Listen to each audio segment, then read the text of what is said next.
Hello, and welcome back to A Mental Break. I'm your host, Taylor Simpson, and yeah, it feels good to be back in the saddle again. Last week we had Kixie on, and now this week we have the aforementioned Sunny. Hello, Sunny. Hey Taylor, how are you doing? Good, buddy. Good. It's good to see you. It's been a minute. It's been a bit. It's been a I hate it. bit. Oh Me too. man. So Sunny, for those of you that don't know, is a part of my band. He is my guitarist and my vocalist. And he's sorry, let me back that up. He's my friend first, and then in my band second. um, I met Sunny last year. I guess I'd say around October-ish, Sunny? Yeah, yeah, there or thereabouts, Somewhere October. around there, right? Yeah. And we instantly clicked, which was cool. You know those people that you just kind of like you meet and you've heard a little bit about them, but like not a lot. But then you meet them up, and like it just instantly like things start clicking, and you're like, yep, this person's cool. I felt like it was one of those moments where like I don't even like did I pick you up somewhere? Like I don't like what did we first meet? Do you remember? It was the Instagram video call. Was that what it was? That was the first thing. Oh yeah, that's right. Because I'd reached out to you, Yeah, and then like yeah, we had like a video chat first. yeah. Yeah, that's right. And then we like talked for like 2 hours, and I was like, didn't expect this to last this long. Me neither. I know, right? That was cool. That was cool. But yeah, man. So I met Sonny in October, and we hit it off, and we're good pals now. And I asked him to be a part of the band, and he said yes. And now he's a part of my band. And yeah, we've had a couple of good nights out downtown. I watched you play your show, and that was really fun. And then we played our show together at Bar Cathedral on December 1st. That was really fun. Yeah. I got to know some of your friends and your girlfriend Diksha. Um, yeah, so he's just a great guy. He's just a very spirited artist, I would say. His drive and his will is unmatched to anybody that I've met. Ah, He's just a hardworking guy, easy to get along with, and is just a magical guitarist and songwriter.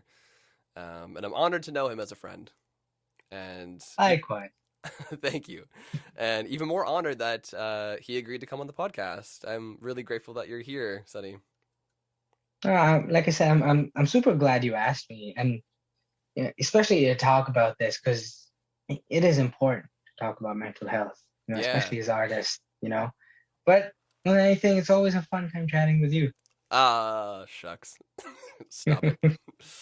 Well, thank you so much, sir. But yeah, so to get into it a bit more here, I always just like to start with the guest. For the listeners or the watchers, hello viewers if you're watching. I have both options for you if you're listening. Thank you so much. If you're watching, shout out to you guys. Um, but yeah, just let the people know who you are, Sunny. Like maybe something I didn't cover, like where are you from? What's your background? Where'd you come from? Where'd you go? Where'd you come from, Cotton Eye Joe? I was hoping you'd say that. Just let the people Uh, know like a little bit more about you, so that they understand where you're coming from and who you are today on the show. sure, sure. So, like Taylor said, oh, first of all, thank you everyone for joining us. This is cool. Joining and listening. Appreciate that. We both appreciate that. Yes, thank you guys so much. So, yeah. So, like Taylor said, my name is Sunny. I'm a singer-songwriter. Uh, I'm Indian. I grew up in the Middle East in Abu Dhabi and Dubai, and I moved to India to do my undergraduate. That's where I did an undergraduate in marketing. But in the meantime, I was also learning how to play guitar and write my first songs. After that, I moved to Canada. I think I remember the date was the 31st of August, 2016. And I moved here specifically because I wanted to make a career out of music, whatever that meant, whether that involved like some teaching, involved like, yeah, obviously playing live, being a session guitarist, all of that. I just felt like I needed to come to a place where those opportunities were more plentiful than like where I came from. India's music scene is okay. It's a strange one. If you want to make it, you got to be a Bollywood singer or you have to be in a death metal band. I'm not kidding. The I'm not kidding. spectrum. Yep. Those are the two. And like, so I did a few gigs when I was there, like mostly like top 40 covers. And my top, like India's top 40 is like 20 years behind what's happening right now. So like I was doing like a ton of Coldplay and Bruno Mars and that kind of stuff. Okay, all right. So like, but it wasn't really going as quickly as I wanted it. So I moved here and like I came here on a work permit, had to do a whole bunch of things, and finally became a permanent resident about like 3 years in. Well, finally qualified, and that's when I went to the songwriting program that Taylor's been to as well, Seneca. And those Seneca. were, yeah, the best 8 months of my life, period. That's a theme now. You're like the third or Yeah, fourth person I've had on this podcast, I think, that's been to Seneca and has said the same thing. yep. I feel like I might have met all of those people and like told them this, and I've seen a couple of people adopt it after I've said that. It's like, yeah, you're right, it actually was. So There you go. yeah, it really was the best 8 months of my life, making music with other people, writing songs, being creative every day, and more than anything, like having an excuse to just practice the whole day. Like Yeah. I am practice obsessed to a point where like recently I've had to shift away from like changing out my practice routine to like just like I sit down and like just learn songs and like play for fun now because I can get very practice obsessed. So like for Mm. those 8 months, it kind of was okay to be practice obsessed. It gave you the excuse you needed. Yeah. So That's there's funny. that, and yeah, I've written and released a few songs. I put out an EP last year. Everything recorded right here Right there in that in room. this. In we jokingly call this huge Ackman Studios because You we're Jackman on Studio. Jack we're on Jackman Street. It's an in joke I from Night love at the that. Museum. That's amazing. Yeah. That's so So funny. yeah, What's the name of the EP so that listeners the that know? yeah, the EP is called What's to Come. And the idea behind it was like, so it was during the pandemic, and I really just wanted to put out some music and not use the pandemic as an excuse to not do anything. So some things that I couldn't do, like I didn't know a good enough drummer, so I couldn't like hire a drummer to play on my song. So like none of the songs in the EP have drums. They have some like program percussion, but yeah, it's just me um, playing almost all the instruments, doing all the vocal layers, and another friend of mine from Seneca, her name is Jane. She mixed it and produced it and put in keys and some background vocals of her own. And I'm really happy with considering like the fact that I gave myself 2 weeks. I gave myself 14 days to record 5 songs completely from start Wow, to man. finish. That's And it awesome. how it turned out, like I'm really happy with it. So And that's what's happening there. I will attest to this as Sonny's friend, but not being biased. As just another artist. It is an amazing EP. I love the songs. As soon as I met Sonny, I like downloaded the EP right away so I could understand a bit more about him as an artist. And I listened to the EP, I think nonstop for about 2 days. Yeah, no, it's a great EP. So please, if you're listening or watching, go check it out. It's a great listen. Yeah. Well, there you go. And I guess we're all caught up. One of the last things I wanted to do coming out of 2021 was I wanted that year, despite the pandemic, to two things. Like I wanted to play the most shows I had ever played live. I didn't care about the pandemic. I set that goal, like just how with the EP, and I did that. The most shows I've ever played live will happen within the 4-month period that was right at the end of the year. And I also wanted to join at least one, but preferably like two projects where I could be a guitarist and like support other songwriters because that's a huge passion of mine. Like when I practice guitar, not a whole lot of it is like playing widdly widdly lead stuff. I'm not like I like practicing like song parts and like coming like learning songs so I can understand the harmonic movements that are happening within a song. So I'm kind of a natural fit as like the support guitarist in a band. So that's what happened. So I'm the guitarist in Kixie's band. I was Yeah. here last week. Yep. And I'm the guitarist in your band besides doing my own stuff and as part of a trio. There you go, man. Beautiful. The icing on the cake, if you will. I couldn't be more happier, man. Happier for you on your journey, and happy for me that you're in the band. Yeah.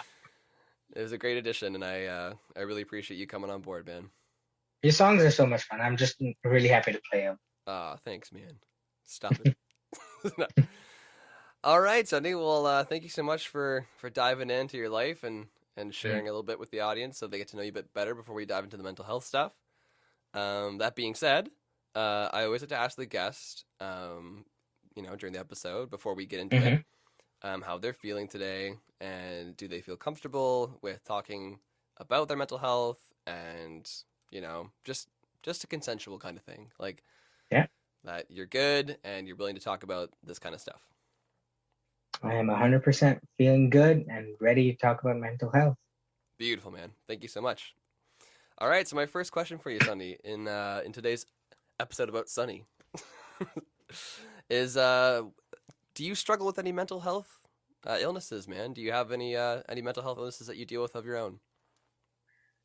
I've never been diagnosed or never sought out a diagnosis, so I can't say on a professional with like professional diagnosis that I struggle with anything like that. Obviously, like everyone, I have my own mental struggles, Yeah, but in terms of a professional opinion, I've never gotten that.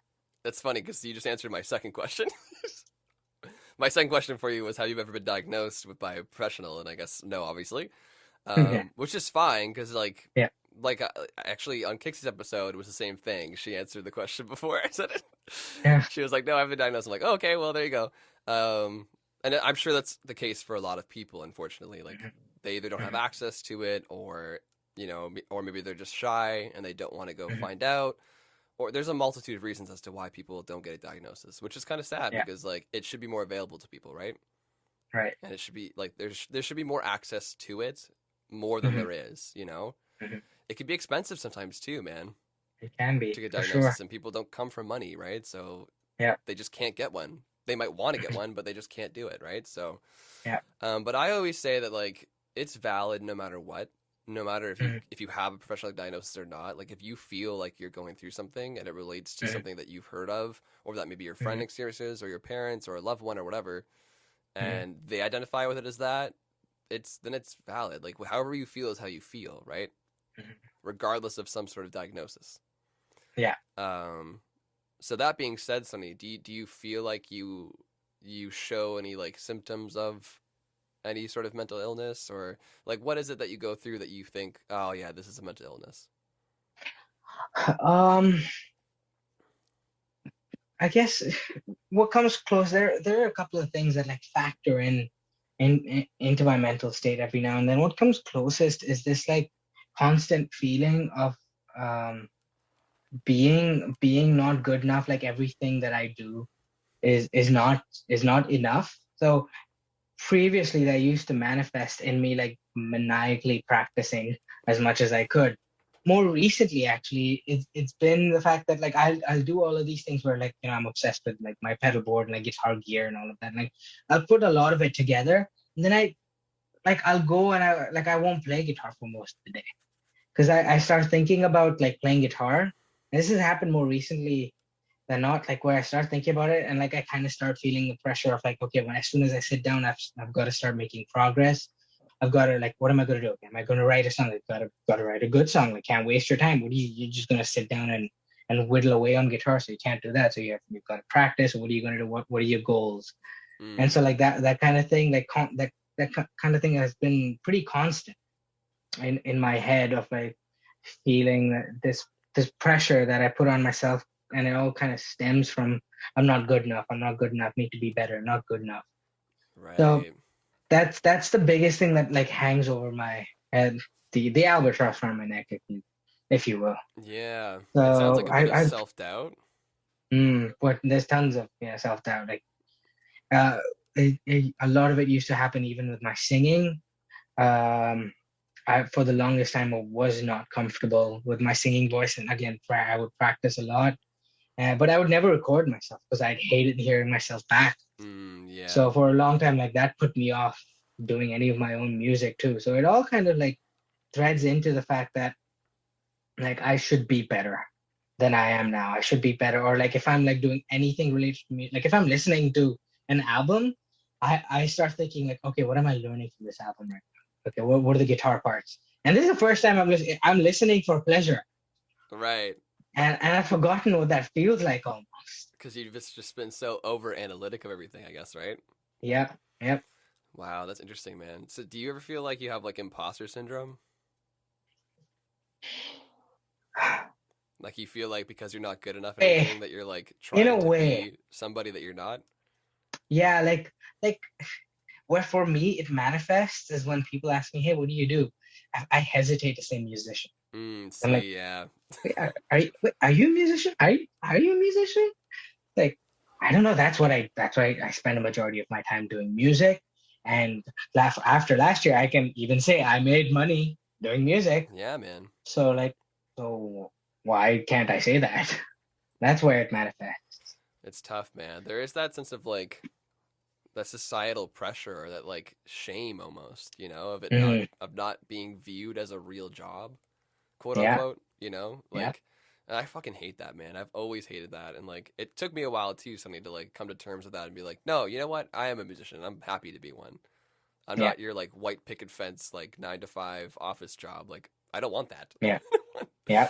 You know what I mean? Like and I'm proud that I'm a musician and that I play music and that's what I want Hmm. my career to be and it will be one Yeah, day, you know? yeah. But like you said, it just takes a long time to get there and like there's a lot of self-doubt as an artist, Hmm. and there's a lot of struggle and like they don't make it easy. No, Like, you know what I mean? it, So, it definitely does not occur as easy. no, man. And so like from what you've been saying, yeah, it seems like a lot of like self-doubt and a lot of like internal shame maybe as well. Yeah, and so I probably heard this from other people, but social media does play a big part in it. Like where you see like, or I've seen like 13-year-old guitarists who were just like shredding on guitar, and here I am like I've never been that kind of guitarist, but still like seeing a 13-year-old do that, Yeah. just like internally makes me think, like, what the heck am I doing? Like, what's the point of anything? Ugh. And I started music pretty late too. Like I picked up the guitar when I turned 18. Yeah. So it was, I guess by normal standards, I started late. So it's always been like, to me that's been a very conscious thing, especially when I hear like stories of um, people who are my guitar heroes, like this guy named Josh Smith, who's a blues and jazz guitarist, and he's amazing. He's amazing, very technically very good. He picked up the guitar when he turned like 4, and by the age of 9 he was being paid for playing gigs, Jesus. and by like 12, 13 he was touring. That's crazy. What a life. Yep, yep. So like when I hear stuff like that, or this other like songwriter that I really like, his name is Patrick Droney. He's from Nashville. Now the other thing is he grew up in a songwriting family, so he That had a helps. bit of an advantage. Yeah, yeah. Like in Nashville, he grew up in Nashville. That also helps. Yeah, but his first paid gig at the age of 11, I think it was with James Brown, on stage with James Brown. Oh, His okay. All first right. gig. His Sure. first gig. Sure. Yeah. Here's the silver spoon. Yep. So there's like most of my heroes tend to have this like Ariel Posen, Joy Landreth, one of my favorite singer-songwriters from John they're Mayer. both John Mayer. John Mayer is the only one, the only exception to that rule. Right. He did not grow up in a musical family. Mm-hmm. There's no music around him like at all, except like his dad listening to like blues and jazz. Right. But like not like a pretty typical upbringing in like Connecticut, Fairfield, Connecticut, like a really small town. So Right. he is actually the only big influence on me who had a similar-ish upbringing to mine as much. But again, he started playing guitar when he turned like 9 or 10 or 11. So Right. yeah. I'm hearing a lot of comparison, Oh, which is always the devil for artists, man. And like oh yeah, I think we're all guilty of doing it, obviously. Like not just in art, yeah, but in any aspect of life. We're always kind of like looking at other people and reflecting, right, on like where we're at compared to where they're at, which is a horrible trait to yeah. have sometimes because like you should be happy with what you have, or if you're not I happy, know. then work towards getting better. But don't base it off what somebody else has. That's their Yeah, life and that's their dream, right? Um, yeah. But yeah, like, Diksha told me this quote. Sorry, I just remember when you said that. It yeah, go ahead. reminded me. Diksha said she read somewhere, "Don't compare someone else's step number 10 to your step number 2." That's a great, yeah. That's kind of what I was trying to say. That's what I was trying to say. Yeah. No, that's a great phrase wherever she got that from because it's totally true, right? And for you, like obviously you started a bit later in terms of whatever the fuck that means, like Yeah. later. But like I know people that started playing guitar at 40. You know what I mean? Like I don't think it really matters when you start playing. It's like if you want to play, just play. Mhm. And don't like force yourself to be something that you see someone younger. Like yeah, they just started younger and their brains are more spongy than yours. But like Yeah. keep working at it, right? Like and you will be good. And like the Mhm. fact that you're like not that I'm going to do the comparison thing back cuz it's that's not the point of me doing this, but I'm just saying like the fact that you started at 18, look at how far you've come, Sonny. Like you should be proud of yourself that you've gotten that far in these years to like how you can play now. You're an amazing Mhm. player. I am like shit compared to you. Oh my God. I don't know what the hell I'm doing, but like I'm not comparing that like seriously. I'm making a joke about Mhm. it, right? Like I'm happy with Mhm. what I'm playing, obviously. Like I Mhm. play differently from you and I understand that. Yeah. Everybody plays differently from other people. Like no two people have the same playing style, right? Yeah. Maybe there's some influences, I'm sure, but nobody picks up the guitar and plays it the same way as everybody else, right? Mhm. Everyone approaches it differently. Everyone has different influences on why they want to play the guitar or any instrument for that matter, Mhm. right? So it's just like I don't know, just step back and kind of be like, you know what, this is me, this is what I'm doing, and have your own goals set for where you want to be, you know, and Yeah. like stay away from that comparison stuff because that's where it gets dodgy, and you get too in your head about it So too, right? true. And it causes So stress true. and anxiety, Mhm. and you get that imposter feeling that you can sometimes get, like, oh man, like should I be doing this? Like, am I really an artist? Or you know, like you Mhm. start doubting yourself, right? And that's where the self Yeah. doubt comes in. Yeah. Yeah, but I feel that though, man. I feel that. I feel like a lot of people listening and watching can relate to that as well. Mhm. That feeling of, you know, like, am I good enough? Am I doing enough? You know, like those kind of questions, Yeah. which I'm sure we all feel. I asked myself that question like 2 days ago. I'd be a hypocrite to say otherwise. Like, I don't have all the answers. I asked myself that question 2 seconds ago. Oh, There you I'm go. about to do it See, again. like, And in 10 seconds, I'm going to do it again. oh, okay. Well, thank you for sharing that, Sunny. Um, moving forward, so you know, we covered the whole diagnosis thing. Obviously, like, Mhm. you haven't seeked one out yet. Mhm. Um, would you be curious to seek a diagnosis out at all? Is that something that's like ever crossed your mind? It has. Yeah, it has. I don't know if I've ever super seriously thought about seeking one out. Uh, I don't know what would have to happen for me to seek one out at this point. Right. Uh, Like, are you depressed at all? Are you anxious? Like, do you suffer from anxiety at all? Like, does any of those things ring any bells in your head? all of them. Well, there you go. But every now and then, that's the thing. Every now and then, a lot of my like this feeling has also been really connected with the pandemic. As to like by when the end of last year, the last 4 months were going really well, and there was I was able to play shows, and everything I was doing meant something. Like even when I was practicing, I'd have a set list in front of me because I have a show this Friday. This is what everything means.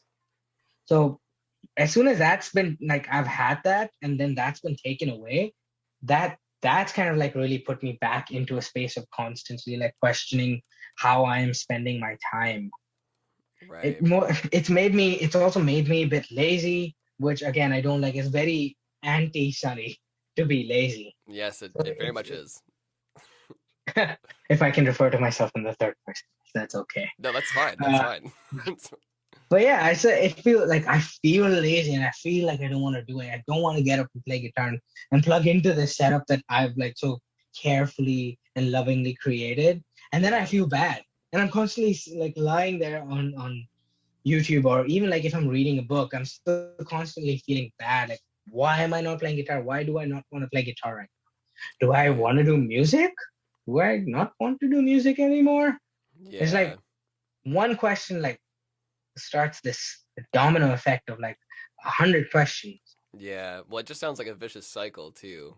Like Yeah. you're just going down this like rabbit hole basically, right? Yep. Yeah, man. Well, it sounds like you do a lot of similar things to a lot of people, I'm sure, in terms of like depression, anxiety, and then like yours specifically is like your purpose almost. Like Yeah. questioning your purpose and like what you need to be doing with your Yeah. life.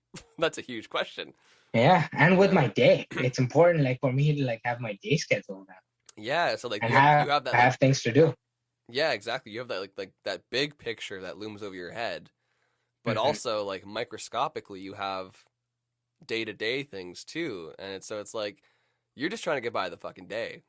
But then your mind goes, "Okay, well, this is just today, but like what about at the end of the year? What about next year?" You're like Hmm. and like it just seems like you're an organized person and you're always looking ahead, Hmm. which can be tough sometimes because then, when it gets taken away, like you said during the pandemic, it kind of leaves you like, oh, that's it. And then you fall into this spiral of like questioning things, right? Yeah. Yeah, man. Well, Mm. sorry to hear that, Sonny, but we'll get through this, man. We'll Yeah, get through man. this. We will. There's an answer for everything out there. Yeah. But yeah, in terms of like feeling those things and like talking about like getting a diagnosis and stuff, like I guess Mhm. for you, Sonny, would it be to the point where like I don't know, like what would it take for you? Like what's a moment in Sonny's life where you sit down and go, maybe I should go get a diagnosis? Um, it will be like if after all of the overthinking, eventually when I do get into this room and I start playing guitar, and if that like doesn't make me feel better, then I know something is real. Yeah, because Usually, this is what you want yeah, to do, right? exactly. And then Usually, like I can pick a song and it's there in my head, like the song relates to what I'm feeling right now. And I can pick that song and I can come in this room and I can like jam along with it or I can play it and I sing it. And at the end I can or like write a song and at the end like feel like I did something today and like today was good. So as soon as that stops happening, I'll know that something serious is up. yeah, because it's like that's what you're supposed to be doing, like Yeah. deep down, even though you might not feel it on the surface level, but like that's Mhm. what you want to be doing, and I know that's Yeah. what you want to be doing. The whole world Yeah. knows that's what you're about to be doing. That's it. And then when I guess when you get to that moment of like doubting that that's what you want to do Mhm. or not being able to do it at all, Mhm. that's probably a good sign to be like, all right, I'm fucking depressed, or I've got an anxiety, or I'm getting an anxiety attack, or whatever it Mhm. manifests itself into. Mhm. I would say that's probably, yeah, you're right. That's probably a good point to go seek some help about it Yeah. because that's no way to live your life, man. Yeah. You know? But yeah, buddy. So my next question for you, Sonny, is what has your experience been like or your perspective of dealing with your mental health? Initially, like for the longest time, it was kind of doing the thing that as men we're told to do, which is like push everything to the side and like Mm, just put it in a drawer, lock it up, forget about it. You don't. repression. Yeah, do not. We don't talk about those things. We just if you don't talk about them, they don't exist. So like just keep it away. Right. A lot of that it had happened, but recently I think I've told you about it like last year after having done this program called the Landmark Forum, which is basically a whole lot about taking what's happened in your past and like first seeing like, hey, you think it's not affecting you today, but it is affecting you today, and it's affecting you in this weird way where like your past is not in your past is not in your present, your past is in your future. That's why it's Mm, affecting you. They had this like really cool example that they give that like really clicked in my head and like made me want to think about like why I'm being the way I'm being when it comes to any situation. Like when I'm acting negatively, when I'm feeling bad, like what am I doing in that situation? Was like this example that they give is that say you're if you're in an office and yeah. it's um, Monday morning and you have like a whole week's worth of work and like things are piling up and your boss is about to start screaming at you and you're super happy. You're excited, so excited, because on Friday at 7 p.m. you're taking a flight. You're going to Hawaii for 2 weeks. Oh, You're hell taking yeah. a vacation, so you're excited. Yeah. Your present sucks, but your future is giving you happiness in the present. Now, if you flip it, say you're in Hawaii and like you're lying on the beach, you have the cocktail with a little umbrella in it, Yeah. and like the sun is setting, and your partner is sitting next to you, and it's a great time, and you're miserable. You're absolutely miserable because tomorrow evening you're going back to your office. Right. So you're not in the present at any time. You're Right. never in the present. Your future is telling you how to behave In your today. present. Right. Yeah. So like anytime I'm scared of a situation, like scared of moving to a new city, for example, if I'm scared of it, and people would often like look at the first level of it and say, oh, you're scared of the unknown. It's only natural to be scared of the unknown, right? Everybody fears the unknown. Of course. Nobody fears the unknown. It's not the unknown. If it's unknown, how can you fear? There's nothing there. It's a Oh, blind spot. that's You're true. putting something in the unknown. You've put a result there, or you've put a conclusion Right. in the Right. unknown. And that's what you're scared of. You're not scared of unknown. Nobody's scared of heights. You're scared of what happens when you fall down. Right. That's true. You're scared of the outcome Yeah. or Nobody's the exactly result. that kind of the result. That's what you're scared of. So anytime when I'm like really nervous, say about a gig, and I'd say I'm really nervous about this gig. I was like, no, you're not nervous about the gig. You're nervous about your amp breaking down during the gig, or you're forgetting that part during the gig. That's what you're nervous about. You're not scared about the gig. Yeah. Yeah. You're scared about this thing that you've put into your future Into your mind. that Yeah. may or may not happen, and that's giving you fear in your present today. Man, the human mind is messed up. Yeah, And you're right though. That's such a good point. I don't even think I've ever heard it said that way before. So that's really cool that you shared that with us today, something in the episode. That's pretty it's cool basic. way of It's thinking. so It's basic, it's, but like yeah. no one really thinks about it that way. You know what I mean? Like That's the problem. Yeah, yeah, no it's one really takes it's a second to step back and like really realize like, oh yeah, like I'm projecting what I think it's gonna be, even though like it hasn't even happened yet.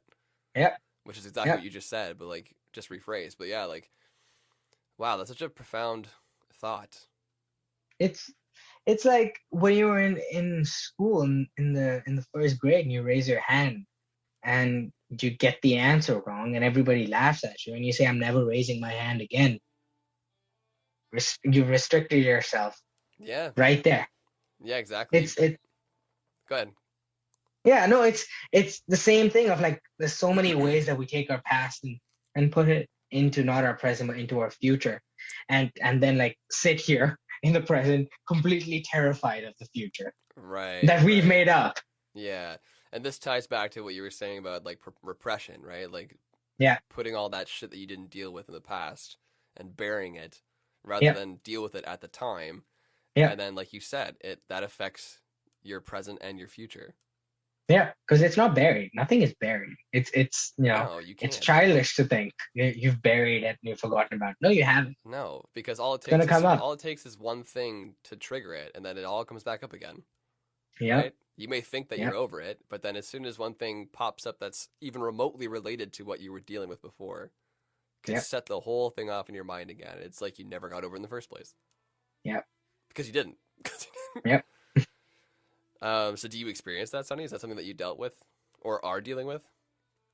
A lot, with like so many times it comes up with for example in like small arguments that Diksha and I will have where like sometimes like I've used a word I don't know the exact how do I translate this. It's a Hindi word. It basically in a way like translates it like making fun of someone who wears glasses. and Okay. and, and it's I've said it playfully, but for her that word triggers something and she didn't even know. It's what you call a blind spot. Yeah, yeah, yeah. So we've ended up having like arguments like that got big because of like this innocent thing. Right. Or for me, the biggest thing that how it affected my music was I remember in the was in the seventh or eighth grade. And I don't even know how I remembered this, but when I was in the forum, they were talking about something and this popped into my head. So I was in the seventh or eighth grade and we'd gone over to like we'd gone from Abu Dhabi to India for our summer vacations, and I'm walking around and I'm singing this song. I obviously don't play an instrument at that time yet, but I'm just walking around singing this song that I really like, the Bollywood song. And my stepdad hears it and he says like, "Who's that singing? That doesn't sound really good." Oh And my I don't know to this God. day, I don't know if he was being serious or if he was kidding. I know Yeah. him and my mom ended up having a huge argument after that shit where she's like, can't do anything like that. And like I cried at that moment, but I thought I got over it. But apparently I didn't, because one of the biggest things about me is I'm super conscious of my voice. Right. Where does that come from? Well, I think you know. Came from, now I know. Yeah. Wow, that's crazy. That like traveled with you for so long. But it's true Yep. though. And Like yep. something like that. It's just trauma, right? Like we all experience trauma in Mhm. one way or another. We might not know what it is right away when it happens to us. Like you Yep. said, you didn't know. He could have been joking, could have not been joking, but like it affected you in that moment. Yep. And When you go on your whole life and like you feel like mhm, you're over it, but then again, like when it comes down to it again in the moment, mhm. and you start questioning your singing, you start questioning like your vocals and like your ability to sing and all that stuff, and it's Yep. like, why do you feel that way about it? Mhm. You don't just innately feel that way about it unless you feel Mhm. some sort of internal shame about it. But where does that come from? Exactly. Right? It either Yep. comes from societal pressure or it comes from something that happened to you in the past. And Yep. clearly it's something that happened to you in the past. Yep. Yep. And it hinders you in the This future. this thing I said of like me when I constantly practicing as a musician, wanting to get better. This I'm not good enough thing. I, During the forum, I found out where that comes from too, and it was just like in the 12th grade, in the 11th and 12th grade. Before I was doing music seriously, I was actually playing. Do you know the sport cricket? Yeah. Yeah, so I was playing that at a provincial level. Like I was looking for a career in In cricket, cricket? and I was yeah, and I was okay. I wasn't bad. I was pretty alright. But eventually, like I found out the main. So I was a bowler, like pitcher. So one of the main things in cricket is like if you want to be that, you need like height. You need to be Ah, tall. It actually makes a significant difference in right. how you do that. So after a while, like I found out eventually like, it's not gonna happen. Like I need to pivot into something else. And I remember I had a call with my mom, and so we had discussed this previously, and she'd started looking into other things for me. And like this call, she said like, so Sunny, I found this amazing university, and you're creative. You do some writing, so this university has an amazing like marketing program, and you can do advertising there. What do you think about that? And when I spoke externally, I went, "Oh yeah, that sounds like a cool idea." Internally, for the first time ever, I went like, "Oh yeah, okay, so I'm not good enough to have my first choice." Oh, boy. Yeah, that's a tough thought to have, man. And I didn't know. Like sometimes you say it to yourself and then you forget, but it lives with you. Of So this not course. good enough like lives with me in every part, and I have to be very quick to recognize it. I have to like if I'm with Diksha, and I have to see where like am I overcompensating in things like am I doing more chores, and or am I saying like just doing more just because internally, not because I want to, but because I feel not like a not good enough partner that I have to do more constantly. Or Right. am I practicing all the time and making seven different to-do lists in this room because I constantly feel like I need to keep doing this, otherwise I'm not good enough. Right. And it all kind of stems back from that moment where you like were told, not told, but like you realized you couldn't get your first pick that you wanted to do Yep. because it's something that unfortunately just didn't work out. But like it wasn't because you Mhm. weren't good enough, it's just because it wasn't the path that It you put didn't you work down. out. Yeah. It just didn't Yeah, work out, exactly. and that happens to a Makes lot sense. of people in life, right? Like, but that doesn't mean you shouldn't keep trying or just try the Yep. things that you're passionate about too, right? And not Yep. settle. Like that's the part where we all have struggling with of just Hmm. settling, right? Hmm. Um, yeah, but I can see where that stems from, and like that's a tough thing to get over too. And obviously, it's something that you carry with you throughout your life, right? Unless you really Yeah. sit down and like dissect it properly, and like Hmm. maybe go see counseling about it so you can like talk Hmm. it out better and figure out how to deal with those demons. Like Hmm. it's a lot to carry. Yeah. It's just like at this point where I'm at is having gotten those tools after doing the forum is just like recognizing my patterns and accepting like every now and then they will happen and they will get the better of me, but still doing my best to recognize them and snap myself out of it. Like Right. I'm doing, I'm having an argument right now with Isha. This makes no sense because it's coming entirely from I am not good enough. So I need to like step out. There's no other reason to do this, and that's it. Right. It's good that you're able to step back and now kind of self-analyze, if you will, Mhm, and like recognize those moments when they do pop up, mhm, and like are able to shut it down right from the source and realize that like, mhm, yeah, this is coming from a bad place. I don't mean this. I need to go cool off, or I need to go like, mhm, reassess the situation. mhm. Like it's good that you recognize that, man. Yep, That's good. I yep. did And want I to touch always keep upon this near me what's as a that? reminder that it's a cricket Oh, ball. it's a cricket ball. Yeah, and keep this close by every time, just to like, because I enjoyed that part of my life, and I don't want it to become a negative part of my life. No, and you shouldn't. So I keep it. That's good, man. That's good. Yeah. It's like a little memento for yourself. Yep. That's cool. That's cool. You should get a Mhm. tattoo of a cricket ball. Maybe I will. That way, it's always on you. It's always... Before we move on to the next segment I have in the pod, I did want to touch Mhm, upon your heritage because it's something mhm, interesting that I find mhm, that I don't know if it's really ever come up in the podcast before in season one, mhm, or maybe it'll come up later in this season. Who knows? But uh, someone not from here originally mhm, and having to come from a different part of the world with a different set of culture and societal mhm, rules, and and then having to adjust when coming here. mhm, I think I might have touched upon it again. I apologize for not remembering the first season because it was a few months ago I filmed everything, but maybe one of the guests I had on probably had something similar to that. Oh, I think my friend Jairo actually is not from here, and he moved here from Colombia. mhm. So similar experience, I'm sure, but obviously different because it's different culture, society, of everything. But if you could just touch upon for our listeners and our viewers what that was like for you coming from India, Mhm. and what it was like living there briefly to like making an adjustment period in your life to coming here to Canada, and like how much of a shock that might have been for you, Mhm. because I'm sure that had a lot to do with your mental health as well, Mhm. perhaps. You know?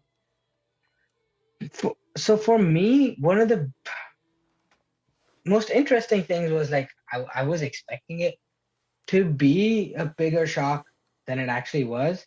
Like right off the bat, the one thing that's the worst part about this is my mom and my sister are still in India, and the last time I saw them was January 2019, and I miss them every day. I'm incredibly close to my mom and my sister, Right. so that is the worst part. Like not having family here. It's obviously great having Deeksha and her family, Yeah. but I like it's hard for me to even describe how much I miss my mom and my sister. Of That course. is by far the worst part, and tickets are expensive. That sucks. Yeah. And COVID. I have not been able to make the plan to go back home right now because of COVID. Because of COVID. Yeah. Yeah. But besides that, everything when I moved here was positive for me. Right. That's Like huge. Toronto felt like the one city, like having seen Abu Dhabi, Dubai, Pune in India, and Mumbai, all of these different cities, and having lived in all of these places, Toronto felt like the only city, like if I knew no one here, I'd still be okay. Felt like home. I can't describe how or why, but I felt instantly happy when I moved here. Wow, that's a huge feeling, man. Yeah. And I fit in. Like day one, I still remember day one after they should took me out to get some wings for my first ever lunch in Canada. Hey. We were going we were going through Spadina station, and there was this old, like probably like mid 70s dude, and he was sitting at Spadina station in that long tunnel, and he was playing blues on a resonator. And I just saw that on my first day here, and I'm in the right place. He's like, I love the blues. Nobody in India gives a shit about the blues. Hey, there you go. And so on my first day, I saw that. I was like, yeah, I belong. This is where I need to be. Yep. That's so cool, man. But yeah, like what was it like being in India? I wow. this is being recorded. I have to You can be I careful have with it, to tame obviously. Yeah, like I you have don't. to tame myself. Yeah, and you don't have to go like See, too deep. Like you can just yeah, briefly touch upon it, but just so people have a little bit better understanding, maybe. everyone who knows me knows that I am not the biggest fan of India. Right. That's fair to say. 'Cause for me, the biggest thing that exists is like I feel that there's this apathy that exists in people there. Again, okay, so it's not a general rule. There are two. Okay, when people ask me about India, I will say two things. Yeah. Um, the capacity for goodness in a people is probably more in Indian people than anyone else on the planet. Like there's this old lady who ran like she owned the hand cart right in front of my university when I was going there for 3 years, and she had this on this hand like little shop on a hand cart, and she'd make like these Indian snacks, and they were cheap. They're super cheap, like 25 cents if I converted or something like that. But she was there early morning and like would stay till like 9, 10 p.m. like because she needed to. She needed to work hard to provide for her family. She was old, man. She was like 50s, late 60s, early 60s probably. Right. Right. So but she was always kind to us. And in January 2018, when I went back with a friend of mine, she remembered me. Oh wow. And she gave me like everything that we bought, because I bought a bunch of things. I wanted to like uh, take some back to my family. I wanted to have some extra food because like I hadn't had this in so long. So I bought a bunch of extra things. In the end, I went to go pay her, and she did not take money from me. Whoa, that's so And nice. this is someone living well below the poverty line. Her means, yeah. This is like she needs that money, and I bought Absolutely. extra just so I could pay her more. Like I wanted to do that. Yeah. She refused, absolutely refused to take money from me. Wow. So that's what I mean. The capacity for goodness probably in Indian people is more than any other peoples on the planet, but they are so completely outnumbered by apathetic people who don't care about human life, and I just can't live there because of that. Right. Yeah, it's like The fact that the bad outweigh the good, unfortunately. completely like, and there's so many different aspects to that. Like there's no such thing as work-life balance. Like if I was someone working from 9 to 5, I would still prefer Canada to here, because like you don't work on Sundays. My mom works a job there, and like there's six days a week working, and the hours are from 9 a.m. to 6 p.m. And sometimes she has to go in on Sundays. And the office that I work, because I briefly worked at an office, worst experience of my life over there. But there used to be a mattress at the back of the office, and toothpaste and toothbrushes in the bathroom, Oh because my people would God. every now and then Would sleep stay over. there? Yeah. Jesus Christ. Yep. What a nightmare. Because work matters more than family. Work matters more than your mental health. Work matters more than everything. You can't like. Yeah. So that's what I mean. Like it's apathy at the base of it all. Yeah. When when all of these things matter more than a human being's sanity and well-being, Yeah. there's nothing but apathy That's a lot. Wow. And so going from that, like that's your environment for there. Yeah. when did you move? How old were you when you moved to Canada? 5 years ago. So I was 24, 24. 23. So growing Yeah. up in that environment until you're 24 years old, Hmm. until you're almost basically fully developed, because like I think you're fully developed at 25, right, or something like that. Your Yeah. brain stops developing or Something whatever. like that. Yeah. And then making that switch to come here, and then like realizing that this is what life could be like outside of that. Yeah. Must have been a big moment for you, obviously, and like Gigantic. wow. Well, thank you for sharing that, Sonny. I appreciate it, and I was just curious to know because like, you and I talked about it before briefly, but just Mhm. for some of the listeners and the viewers to like get a Yeah. better insight of what that's like. For sure. Yeah. I'm a huge fan of Canada. I love this place. And Yeah, yeah. I'm a huge fan of this country. Yeah, me too. I got a Canada flag on my ceiling right now. But yeah, no, thank you for that, Sonny. So moving forward from that, Mhm. I have a segment on the show Mhm. that started in season 1, and I I feel like I keep saying this like a broken record at this point, but like Hmm. for there could be new listeners or new watchers watching this, so like I gotta update them on what's going on. And Okay. I told Kixie too, and she was like, "Oh, okay, cool."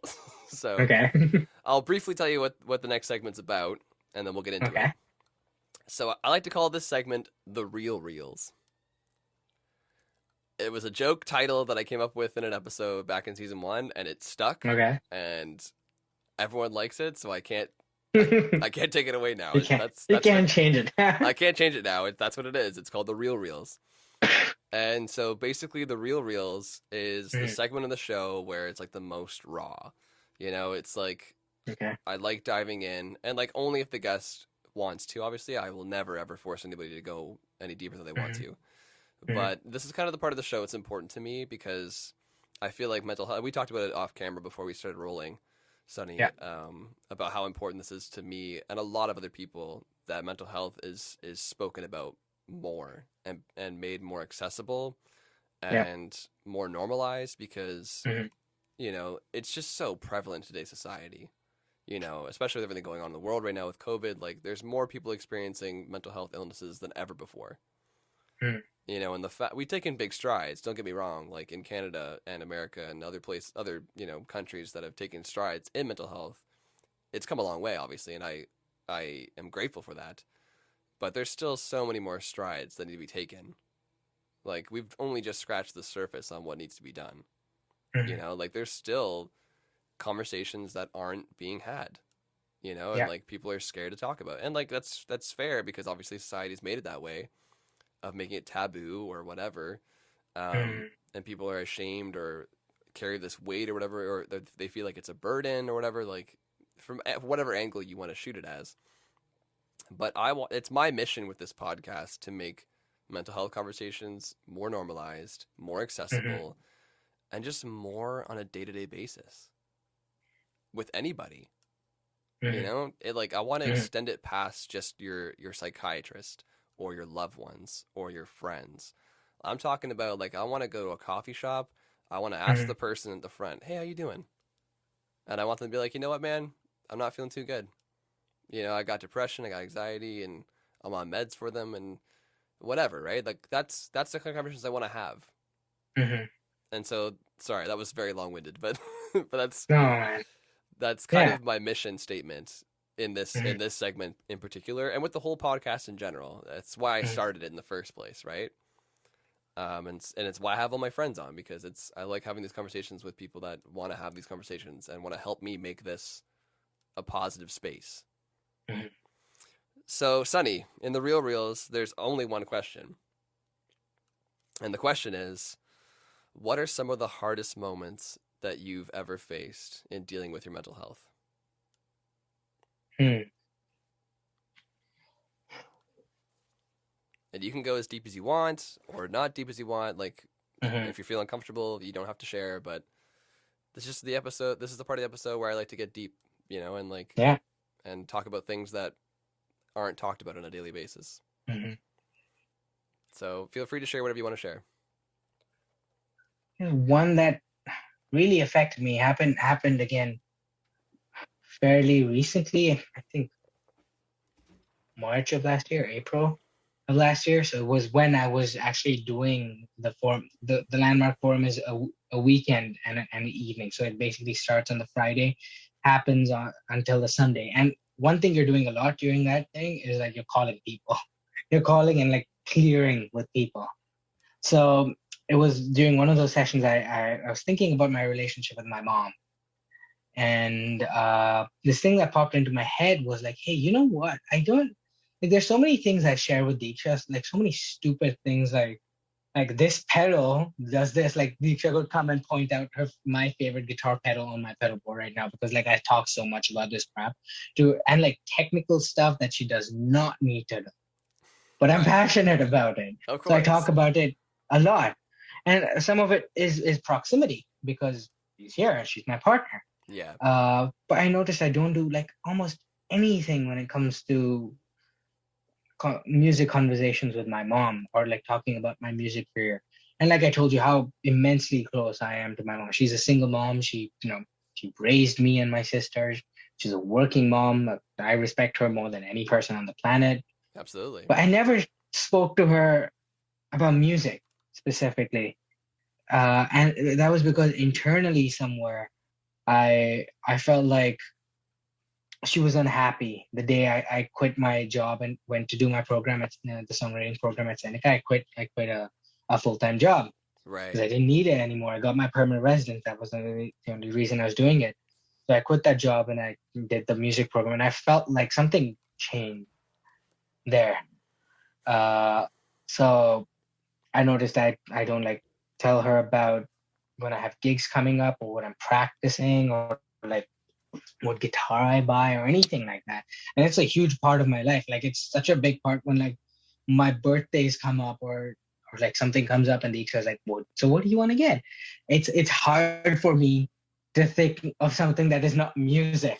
Like I can send it's so hard. And it's That's your life, like man. I see her. Yeah. Yeah. And it's like I don't share with my mom that. But I called her up and I told her this. And I told her I'm sorry. I think what I did was I made up a story that you don't love me anymore because I wanted to do music. And like, so I stopped sharing this stuff with you. And it's all this stuff is really important to me. And I love music, and I love you. But I don't like share any of this progress with you because I feel like you just won't get it and you just don't care. And she was silent for a bit. And then she said, no, I understand why you did that. And I guess in some place deep inside me, I did feel bad, or I did feel upset at you when you left your full-time job to do music. Uh, and I guess I was holding that within, but I understand now. I've seen you, how happy music makes you, and I know this is what you want to do. And I'm like, if I'm honest, I'm really proud of you, and I'm glad that you're doing what you love. Not everyone has the courage to take that kind of step. So we did, we talked out, like, we cried a bit, Yeah. I'm gonna and cry we right now. got that. Yeah, I'm gonna cry. yeah. It was something that we got cleared up with really, and I'm happy that happened. And now, like when I was releasing my EP, like I would send her and my sister, like they'd always be the first people to listen to a demo. Now when I'm writing songs and I come up with a demo, I send her an MP3, or like if, she's bought me this guitar. This guitar. She bought it. She bought that And guitar for you?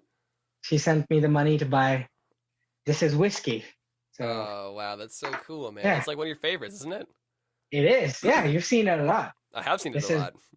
yeah. So this is she bought me that. She bought me another guitar pedal that I really wanted, but I couldn't get at the time. Right. And yeah, she's just more in my life now. She's more involved in what you love to do, and she can see that. Yep. Yep. Wow, that's heavy, man. That was heavy. Yeah. And I think that's such a relatable thing for a lot of people that listen, because I know a lot of my friends listen to this podcast, obviously, Hmm. who are also, musicians and artists, and Hmm. that's what they want their career to be. And it's a conversation that a lot of people struggle to have, Hmm. because again, it goes back to what we said before at the top of the pod, like how difficult this is, like, and how your mom said, like, it's courageous of you to do this, because not everybody has the amount of what's what I'm looking for, guts, or just like the Cajones. yeah, the ability to just like put everything aside and do something that's Yeah. against the grain, like, and Hmm. doing music is against the grain for sure, Uh-huh. especially in the society. I mean, it shouldn't be, but Hmm. that's just the way it is, right? Yep. But yeah, that's a heavy moment to have, man, and like to like carry that for a while and like think that your mom doesn't care, like your Hmm. most close person you have in your life, Hmm. who you share everything with, and then not being able to share anything with that person because you think that they're ashamed of you, or Hmm. or they're not going to accept it as what you want to do with your life. That's really hard, man. And like I said, like a lot of people I think relate to that because I had the same thing.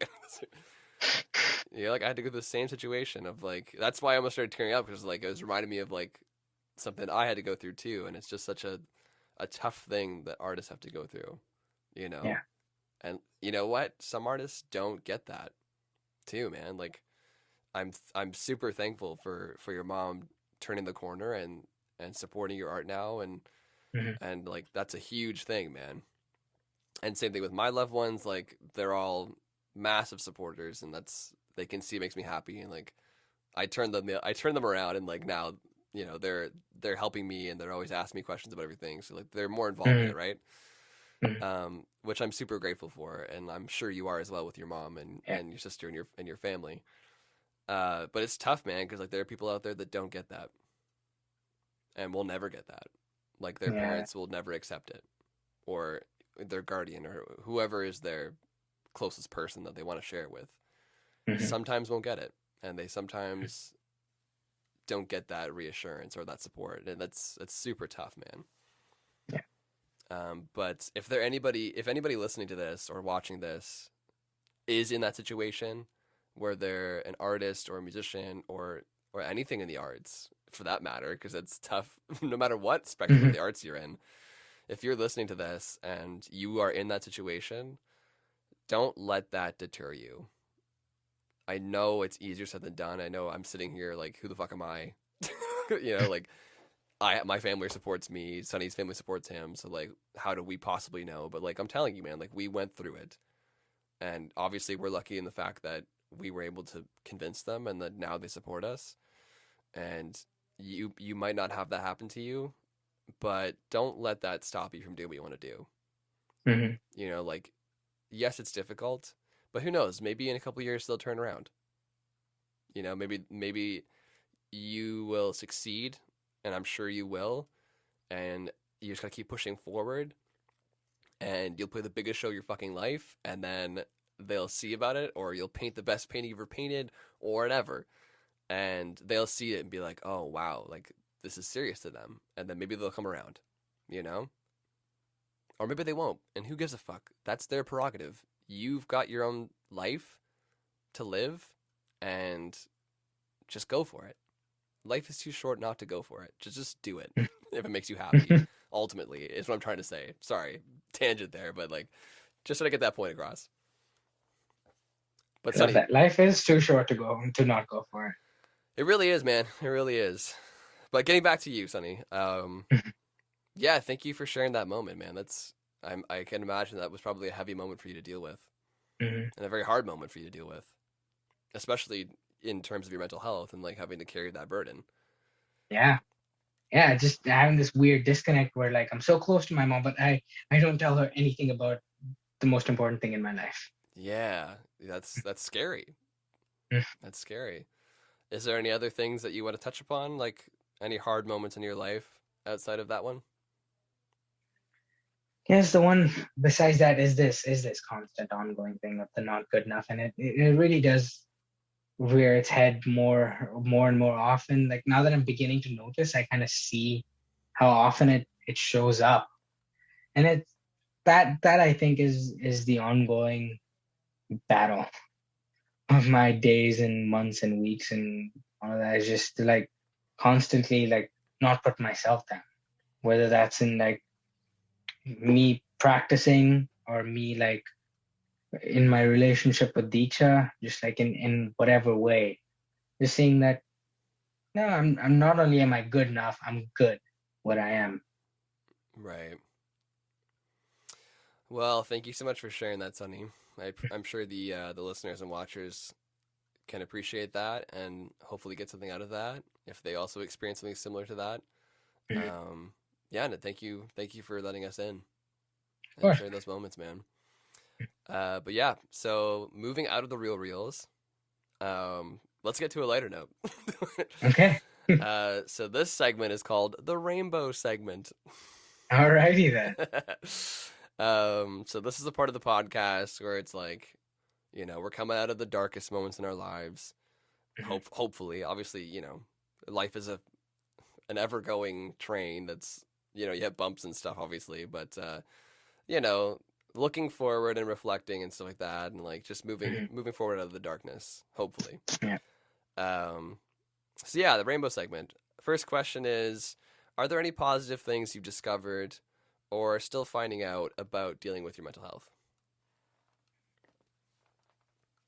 I've discovered that that whole thing we spoke about of like be a man and keep it within yourself. Like I've it's just been a such a again it's so simple where like yeah, that's crap, but like how crap that thing really is. Yep. Like like how absolute utter bullshit that entire saying that that way of existing is like that like It's and so it's toxic. not yeah and it's honestly if you think about it it's not that hard to break either. We're meant to communicate and say what's in our minds and like express and like And be feel. self-expressed yeah and feel we're it's our hard wiring or is that way. It's Exactly. we're trying to rewire. So the fact that when I can just like those moments when I like let the reins go and just like be as I'm meant to be as a human being, that existence gets easier. Yeah, that's good, man. It's like Lita has this cool saying. She actually has a tattoo of it on her arm. Mhm. Um, and I don't know where she learned it from, but it stuck with me when she said it. And like, it's like learning and unlearning, and like it's simple, but like it makes sense. Like learning Mhm. new ways and unlearning the old ways that didn't work for you. Yeah. And it sounds like for you, it's like you're trying to unlearn that old mythology or Mhm. methodology that Mhm. that you were told for so long to live by, but are Yeah. now realizing that's so unhealthy and so toxic to live that way Yeah. and unnatural. Yeah. And it's good that you're like living with this now and like realizing what it is and learning how to deal with it in a better way. Mhm. And I think that's huge, Sonny. So good for you for seeing that, man. Thanks, man. Of course, buddy. Of course. Have you found any constructive ways or solutions or coping mechanisms or anything like that in dealing with your mental health struggles?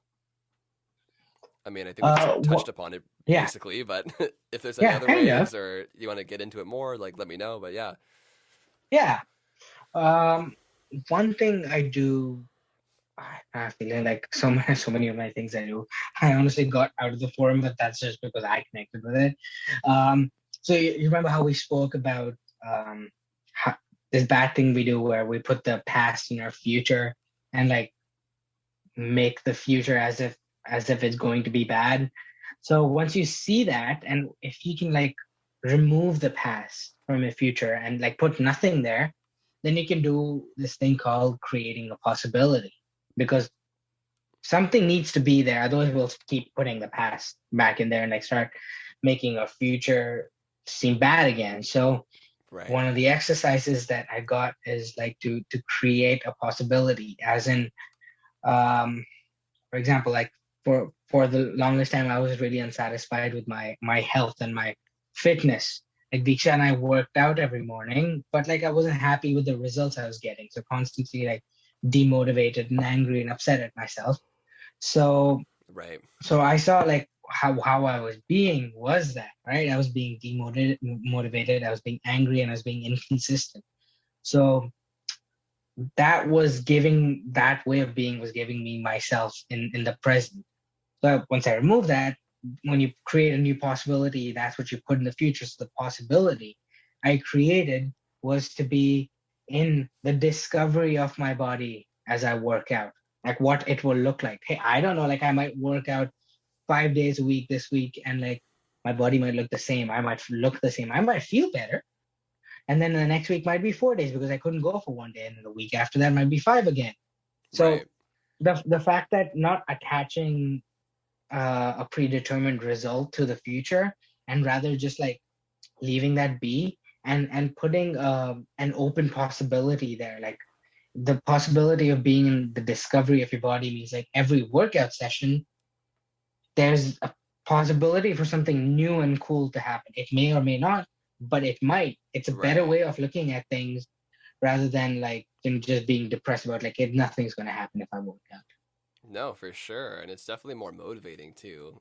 Yeah, If you yeah, if you try to manifest something more positive, obviously, instead yeah, of like you said, dealing with the past and like letting the past fill in that void for you.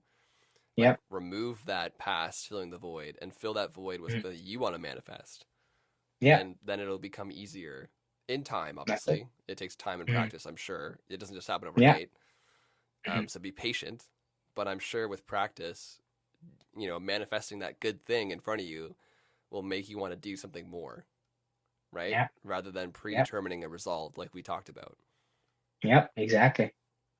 Yeah, because then you're just letting it win, Mhm. right? And like you're not really conquering anything that way if you just keep Yeah. having that same mindset. Yeah. Mind over body, man. It's easier than done, obviously. Like I know, but Takes practice, but it's Sunny's right possible. though. Yeah, it definitely is for anybody, right? It Hmm. just takes time and practice and a lot of energy. But Hmm. I guess like it comes down to like you have to want it too, right? And if that's not there, then nothing will happen. Yeah. But if you really want it, it'll happen. Hmm. It'll happen.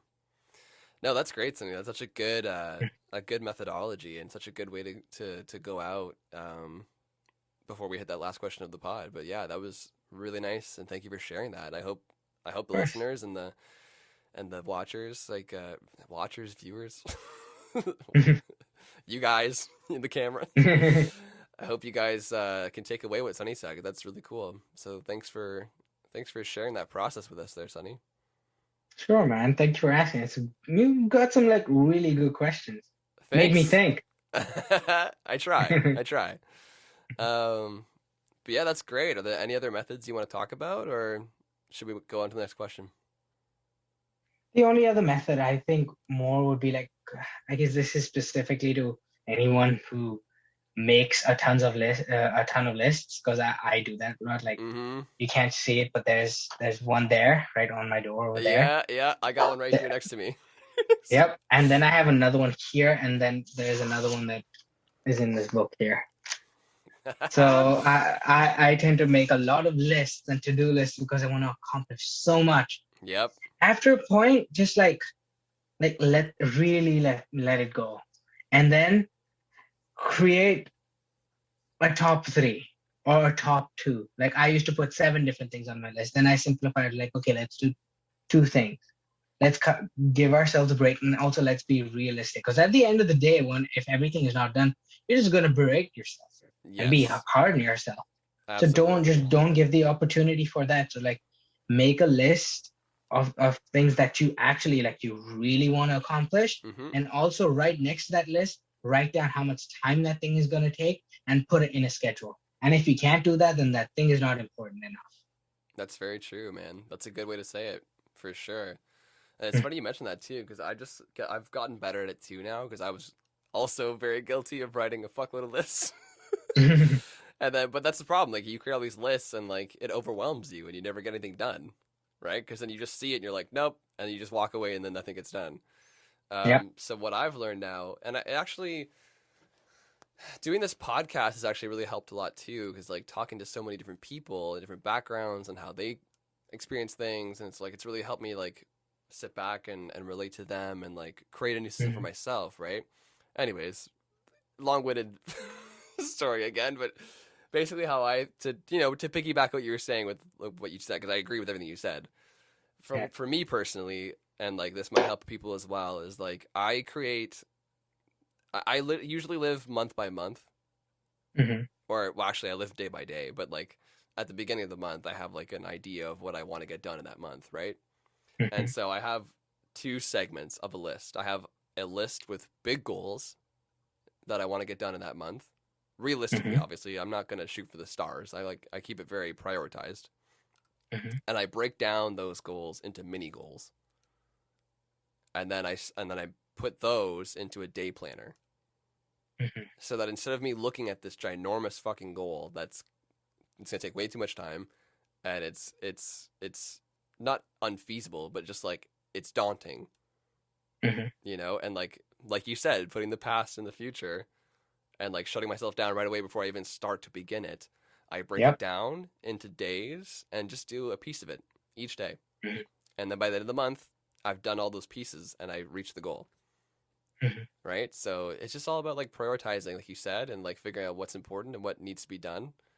And then breaking it down into smaller bite sized pieces so it's not overwhelming. You know, it takes practice.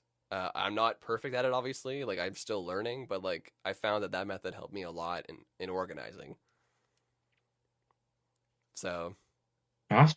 hopefully that helps people listening, and or I can shut the fuck up and listen to Sunny. Either I was just gonna steal your idea, so I don't know. we'll steal each other's idea All right, and report back. Report back to me. there you go. Oh, Sunny, this has been fun.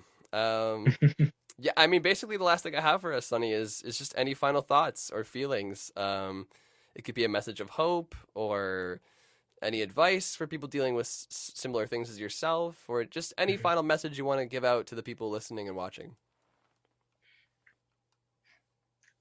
And I feel like I don't feel qualified enough to like give a message. I'd say your body is the best messenger out there, body and your mind. So just like pay attention to it, and that's the truest picture you're ever going to get. So give it importance. Wow, very well said. I like that. That was good. Yeah, that's beautiful, Sunny. Thank you so much for sending us off on a lovely note there. Listen to your Thanks for mind, your having body, me, man. man. Yeah, Yeah, that's yeah. huge. It It's tells huge. you the truth. It does. It knows you better than you know yourself. Sometimes. All right. Well, Sunny, thank you so much for being on, man. It's been a pleasure talking with you, and thank you so much for opening up about your life and your mental health with everyone here listening and watching. It really means a lot to me, and I'm sure it means a lot to them too. So, from all of us, thank you. Of course. No, thank you so much for having me and having me talk about this. It really was it was really refreshing for me actually to verbalize so many of these things and like live them more, you know? Yeah, I Yeah. find a lot of people say that towards the end of the podcast. Mhm. A lot of my guests have come on and said similar things of like, Mhm. it's not very often we do this, Mhm. you know, where you sit down and you talk to somebody, you know, distinctively about this topic, Yep. you know, and this elaborative, Yep. you Oh know. yeah. So yeah, it's very therapeutic, and I enjoy doing these, and I think the guests enjoy it too. Mhm. And I hope the listeners and watchers get something out of this as well. And we create this big, safe, positive community for open discussions on mental health. Mhm. So, Sunny, before we go, Mhm. where can people find you if they wanna reach out? All right, of course. I'm available on all of the social media platforms pretty much. I'm most active on Instagram, so you can find me on Sunny at Sunny Plays Guitar. So easy enough to remember there. That's the handle. Uh, Perfect. At Sunny Plays yeah, Guitar there you go. on I Instagram. also have a few YouTube videos up. I have, like I said, I have a few songs into an EP out everywhere. So Apple Music, Spotify. I don't know if you can send me messages through those services, but Go check it out, anyways. check it out anyways, and then share it, and then tag me, and then I will get the message. There you go. There you go. Yeah, Yeah, hit Sunny up. Go hit up on Instagram or Facebook or Facebook. Yeah, yeah, YouTube, wherever you uh, hit up people these days. yeah. I also do have a website, www.sunnysmusic.com. There you go. So Check out the check that website. out if you. Yeah. Beautiful, beautiful. Any plugs you want to throw out there, buddy? Anything going on that you want to shout out, or Well, it's just the EP. That's the main thing that I still recently put out, and I'm still continuing to push that because I really love those songs. There are a couple of songs that maybe who knows before the end of March, maybe I might be putting out at least one more song. That's the goal. Like that's my goal. I guess I need to do. So hell yeah, keep an eye out for that. yeah. Mhm. And I'll be selfish here. Keep an eye out for my band. There you go. Sonny's in the band, so we'll be hitting some shows soon, hopefully. So check us out for that. Come say hi to Sonny at one of our shows. That'll be fun. Yeah. All right. Well, Sonny, thank you so much. I will just say to everybody listening and watching, Sonny's a great guy. I really appreciate him a lot. He's been a really good friend, and I can't wait to know him for a lot more years and play a lot of shows with him. Hopefully, like 1,000. I don't know, 100,000. 100,000 shows. You heard it here first, folks. Come back to this podcast in like 50 years from now and like let us know if we played 100,000 shows or not. No, but like please go support him in his art. Go check him on Instagram, go check him out on Spotify, Apple Music, all that stuff, his YouTube. Like just give him some love, you know. He's a great artist, and I'm sure he would really appreciate your support, so please go check him out. But yeah, anyways, guys, my final message is always the same, but thank you again, Sonny, for being on the show. I really appreciate you coming on. It means a lot to me. To everybody listening and watching, thank you so much for listening and watching. I really appreciate it. My guests really appreciate it. If you want to show us some love, you can follow us on Instagram at A Mental Break Podcast, or you can follow me because I'm the host at Taylor Simpson Music on Instagram. We have a YouTube channel. Obviously, if you're watching, you're already there, but for the audio listeners, it's just YouTube, A Mental Break Podcast, because we have obviously video format as well.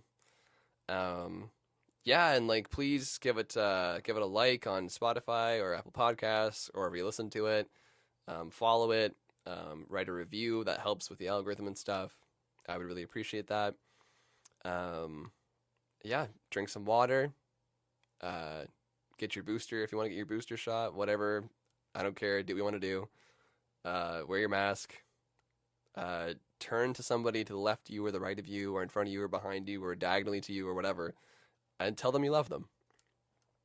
Sonny, I love you. Love you, Taylor. But yeah, anyways, I'm blabbering on. Thank you guys so much for watching. Sonny, thank you again for coming on the show. I really appreciate it.